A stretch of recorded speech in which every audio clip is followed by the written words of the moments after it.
देखिए, जो शंभू पर मोर्चा चल रहा उसका 10वां दिन हो गया। और जो हमने केंद्र के समक्ष मांगे रखी हैं, जैसे एमएसपी गारंटी का कानून, किसान और खेत मजदूर का कर्जा माफी, लखीमपुर खीरी का इंसाफ, सभी दिल्ली के केस डले वापस लेना, बिजली बिल 2023 जो प्राइवेटेशन उसे खत्म करना, पोल्यूशन एक्ट से खेती को बाहर निकालना, डब्ल्यूटीओ से खेती सेक्टर को बाहर निकाला जाए, नरेगा 200 दिन उसकी दिहाड़ी 700 रुपया, फसली बीमा योजना सरकार अपने प्रीमियम के ऊपर करे। इन सब मांगों का केंद्र की ओर से कोई भी अच्छा सही निर्णय नहीं लिया जा रहा। जो कल पंजाब के अधिकारियों से जो हमारी बात हुई थी, जो केंद्र के मंत्री से आगे कांटेक्ट कर रहे थे, तो हमने उनको सामने जो लिख कर दिया था कि भाई आप ये बयान दें कि एमएसपी लीगर गारंटी का कानून बनाने का हल और बाकी रहती मांगों के ऊपर आगे की मीटिंग करेंगे। तो वो इस बात को मानने से इनकार कर दिया मंत्री महोदय ने, तो वहां पर बात रुक गई। जब हमने कल दिल्ली कूच का निर्णय किया था, तो हमें लगता, हमने पहले ऐलान किया था कि हमारा आंदोलन बिल्कुल पीसफुली रहेगा, पुरअमन रहेगा।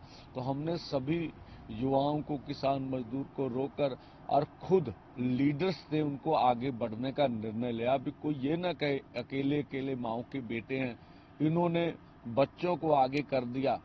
तो उसके बाद वार्ता शुरू हुई, वार्ता से केंद्र सरकार भाग निकली। तभी हमें खिनौरी से अशुभ समाचार मिलने शुरू हो गए कि जैसे शुभकरण सिंह हैं, वो उनकी उम्र 23 साल है, अल्लू उनका गांव है, उनके सर पे ऊपर गोली लगी है। तो और 3 और गंभीर जख्मी थे। तो इस तरह की फिर सिचुएशन में वार्ता जारी रखना, मुझे नहीं लगता था कि हम सफल हो पाएंगे। तो पहले तो केंद्र भाग चुका था, उसके बाद फिर सारी पोजीशन को हमने देखा, और उसके बाद आपने देखा हम किसान लीडर भी आगे बढ़े हैं। हम पीसफुली जा रहे थे, हमारे ऊपर भी थोड़े किसान लीडर थे, हमारे ऊपर भी जबरदस्त शेलिंग की गई, रबड़ की गोलियां चलाई गई। फिर हम आगे गए, फिर ऐसा ही किया गया। तो सरकार पीसफुली पुरअमन ढंग से, जैसे हम ऐसे नंगे हाथों से आगे बढ़ते तब भी बढ़ने नहीं दे रही है। तो ये सरकार का जो चेहरा है पूरी देश दुनिया देख रही है, उनको मालूम हो रहा है। और इससे अलग घनौरी में पुलिस फोर्स आगे बढ़ी, आगे बढ़कर उन्होंने 25-30 ट्रैक्टर ट्रॉलियां तोड़े हैं, गाड़ियां तोड़ी हैं। एक हरियाणा का कोई बताया जा रहा किसान है, उसको बोरी में डालकर उनकी टांगे तोड़ के और खेतों में फेंक दिया गया, और अन्य बातें भी हमारे सामने आ रही है। पुलिसकर्मी सीधे गोली एसएलआर से चलाते बिल्कुल नजर आ रहे हैं। तो ये बुलेट की वर्तों की गई है, हमने देखा शरेआम वर्तों की गई है, और पुरअमन आंदोलन के ऊपर। और आप शंभू पर भी थे, आप देख लिया, हमने पूरी पुरअमन तरीके की व्यवस्था कर रखी है। फिर भी सरकार एक ओर से, जब हम बिल्कुल पीसफुली थे, एक ओर से 10:57 पर जब हम बिल्कुल पुरअमन थे, लीडर अभी स्पीच कर रहे थे, तो पहला हंजू गैस फेंका गया हमारे ऊपर। तो पुरअमन खड़े के ऊपर भी एक तरफ हम पीसफुली बैठे हुए, हमारे ऊपर जबरदस्त तरीके से जो है वो हाई एक्सपोजर की जो वर्तों है वो की जा रही है। तो इस तरह की बात ठीक नहीं। हम तो पूरे देश को बोलना चाहेंगे, चाहे मध्य प्रदेश है, महाराष्ट्र है, कर्नाटका है, बिहार है, उड़ीसा है, साउथ इंडिया है, पूरा भारतवर्ष के उठिए, मोदी सरकार का विरोध कीजिए। सारे देश का बड़ा मुद्दा है एमएसपी लीगर गारंटी कानून लेने का। और देखेंगे अगर निर्णय होगा आपको क्या करना चाहिए ये भी बताएंगे। और अभी 2 दिन के लिए ये आंदोलन जो है अपनी जगह जहां पर चल रहा है यहां पर ही चलता रहेगा। सारी घिनौरी की परिस्थिति का जायजा लेने के बाद वहां क्या कुछ चल रहा, क्या नहीं चल रहा, उन सब बातों को देखते हुए आगे का निर्णय लेंगे। जो इससे पहले मनजीत सिंह जो थे, जो शहीद हुए थे, हार्ट अटैक से उनका अभी शरीर भी हॉस्पिटल में है। पंजाब सरकार की ओर से अभी उनका जो 5 लाख का मुआवजा, उसके ऊपर कोई निर्णय नहीं लिया गया। इस सब बातों को सभी को निपटारे के लिए अब हम शंभू से एक टीम लीडर्स की भेजेंगे, घनौरी जाकर सारी परिस्थितियों को जायजा लेगा।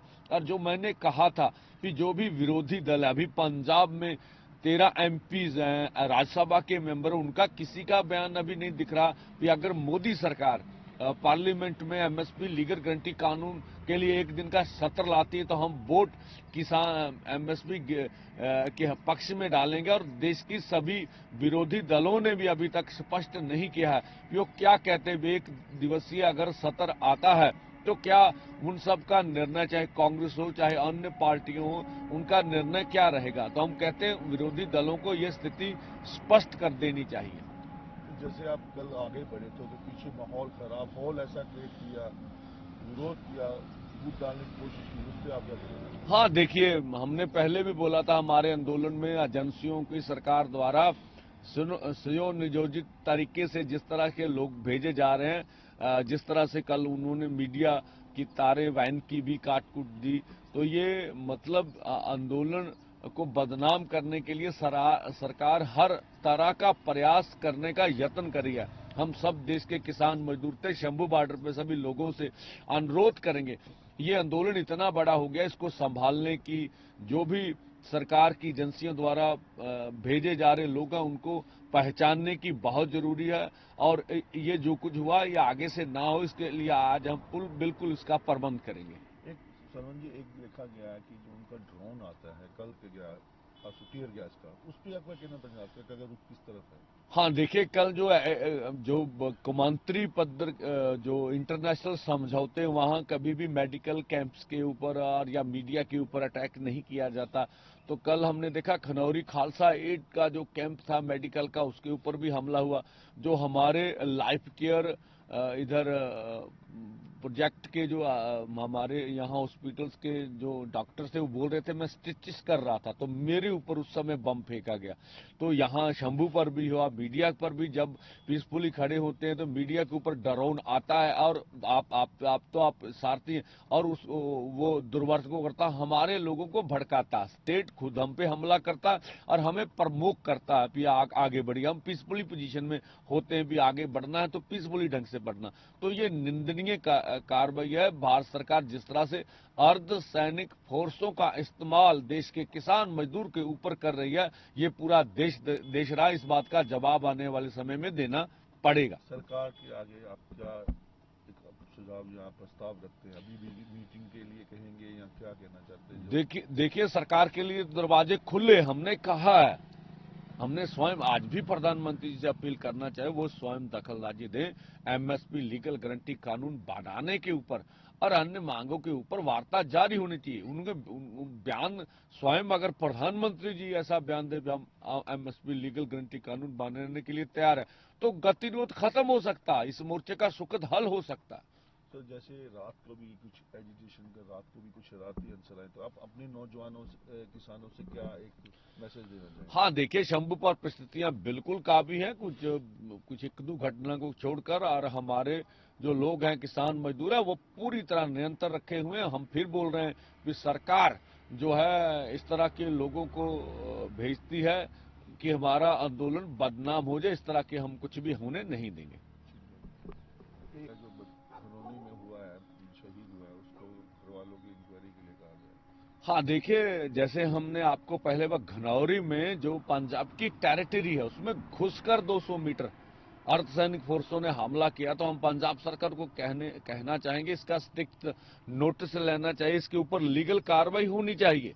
कि हमारे क्षेत्र में आके उनके अर्धसैनिक फोर्स हमला भी कर रहे हैं, जो हमारे ट्रैक्टर ट्रॉली है उनका नुकसान कर रहे हैं, और हमारे जो मेडिकल कैंप्स है उनका सामान उठा कर लेके जा रहे हैं। और देखते पंजाब सरकार इसके बारे में क्या आगे निर्णय लेती है। जो वहाँ शहीद हुआ किसान, उस पर कोई अनाउंस किया अभी तक गवर्नमेंट ने? नहीं, अभी सरकार पंजाब सरकार ने उसके ऊपर कोई अनाउंसमेंट नहीं की है।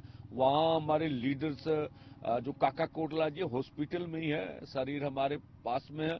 और अभी डल्लेवाल साहब कुछ कल जैसे हंजू गैस लगा, उसको सांस लेने में समस्या आ रही थी, तो भी हॉस्पिटल में अपना इलाज करा रहे हैं। तो सर जैसे जेसीबी भी हमारी यहाँ लगी थी तो समय जो यहाँ की जेसीबी यहाँ से फोटो खींची। हाँ, देखिए इस तरह का आपने कल देखा ना, तो हमारा कुछ इसका कार्यक्रम था, कोई इधर से आई होगी अलग से बात है। ये पहली बार नहीं है। अभी हरियाणा फोर्स हमारे लोगों के ऊपर नाजायज ढंग से एफआईआर कर है। हरियाणा के जितने भी पुलिसकर्मी है, इधर अर्धसैनिक फोर्स है, वो पंजाब की टेरिटरी में घुस के, यहाँ देखे शंभू बॉर्डर पर हरियाणा के सीआईडी के 200 आदमी घूम रहे हैं। तो ऐसा होता है। तो ये दुर्वरतों की रही बल प्रयोग की, कोई नहीं, ये आंदोलन बड़ा है। केस डालने से किसान अपनी बात, और किसान और खेत मजदूर झुकने वाले नहीं। हम तो कहते हैं प्रधानमंत्री जी आगे आए और सारे मसलों का हल करें।